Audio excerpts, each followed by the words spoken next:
Well, guys, I finally did it. After all the hype and all the commotion, I got my hands on Cyberpunk 2077.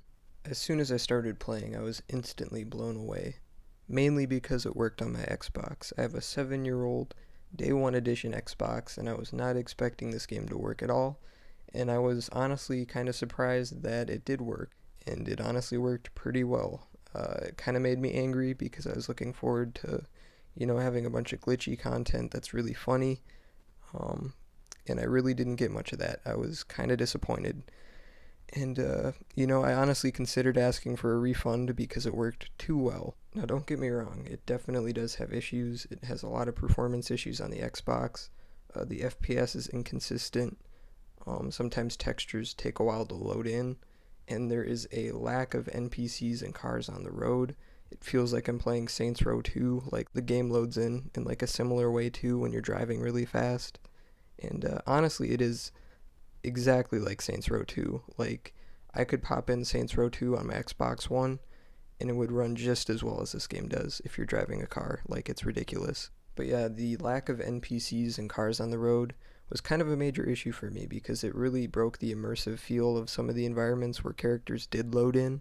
Like, with the areas that did have NPCs and like people occupying them felt really cool. Like, it felt like a really cool environment, but just driving down the streets a little too fast or like moving into a new area and stuff not loading in correctly was kind of lame. Like, pretty lame, honestly. Areas that were void of traffic and NPCs kind of made the map feel flat and lifeless in some areas. But then again, it flips back around to when it did work, it felt really cool. So, there's definitely the foundation for a really good game here, especially once they improve it.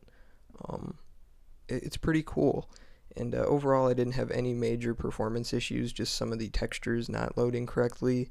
I didn't have any glitches with missions or anything. No game breaking bugs. My game hasn't crashed yet. Surprisingly, I've driven pretty fast on some roads and it kind of freezes up a bit and the FPS drops, but I have not crashed the game yet.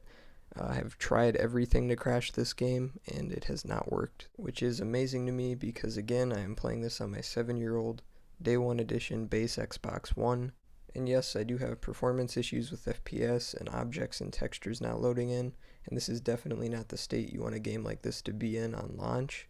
But it does work, and it's playable, and the quality of it is not amazing, and the lack of NPCs and traffic kind of makes you feel lonely, a little bit like I do in real life. Gameplay wise, though, otherwise I enjoy it. I like the skill trees, I like the weapons, I like the clothing, I like the gameplay mechanics for dialogue and decision making. It's all really cool and immersive and fun. The story's really cool. There's some really cool side missions. The characters are all really cool. The way you interact with them is cool. The texting system over the phone is unique. The way you have dialogue with people is, fun. And overall, it's been a pretty enjoyable experience. But that being said, there are some major issues with this game, and I'm not talking about performance issues, I'm talking about the game itself. One of the first issues I really noticed was when you sleep in your bed. Now, it's a really cool, kind of interactive apartment they give you in this game, and that's all fine and dandy. But as soon as you want to go lay down on your bed, instead of laying down normally, you sleep across the fucking middle of it. Look at this shit. Unforgivable. Like, who designs this? Who sleeps on a bed like that? The pillows are over there, not where you're laying, and it's sickening, honestly. I violently threw up, a few times whenever I'd have to use the sleep mechanic. Um, I honestly have no idea what the developers were thinking when they had your character lay down that way. It's just fucking disgusting. Another immersion breaking, soul crushingly unrealistic aspect of this game is the romance mechanic. Throughout the game, you'll meet various characters that you can potentially form romantic relationships with, or even just platonic friendships, and have, a sense of purpose and belonging and camaraderie, which again is just soul crushingly unrealistic.